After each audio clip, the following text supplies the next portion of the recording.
Hi, my name's Mike. I'm 82 and I live in Kitchener, Ontario, Canada. I love to make stuff. Over the years I've made knives and pens, takedown recurve bow, a Martin style guitar, a ukulele, a lap steel and a desktop CNC router, and most ambitious project of all, a 45 caliber muzzle loading rifle from scratch, all except the barrel and the peep sight. Altogether 6 years in the making. Now at this time in my life I'm looking for something lighter duty that I can do in my apartment. I looked on the internet for inspiration and I found Fish with Carl. I watched a lot of his videos. Great job, Carl. So I decided to take up fishing again, something I'd not done in years. As a young lad in the UK, I loved to go fishing, coarse fishing, with a float.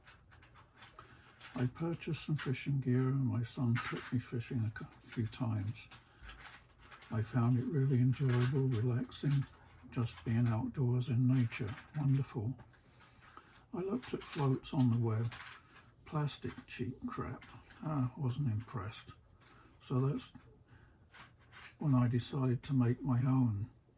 And I found Andy at Black Bottom Floats and watched his videos on float making.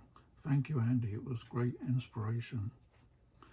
So that's when I decided to make my own in a traditional way, a balsa body and a bamboo stem.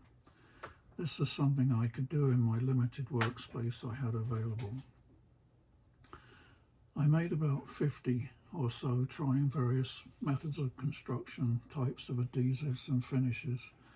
Working in an apartment, have to be careful about dust, noise, odour, as my good wife works on her hobbies in the same room. So I set up a vacuum tucked underneath my bench. And as for the paints and the finishes, I used acrylic paint. The sealer I used is polyacrylic. It dries fast and has low odour.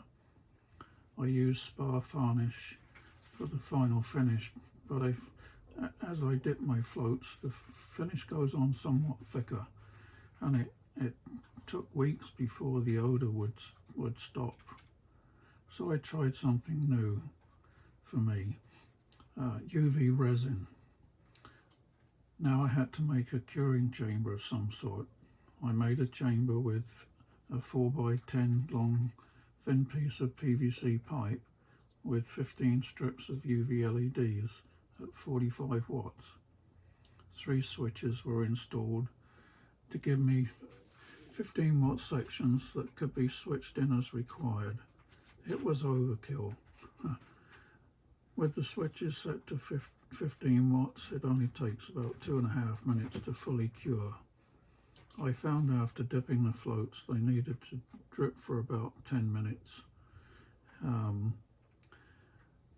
prior to putting them in the curing chamber. And after they come out, after the cure, they're nice and smooth and durable and ready to use. I really enjoy making these, and I have my floats available on eBay and they're under MJB Floats. Thank you for watching. Take care. Bye.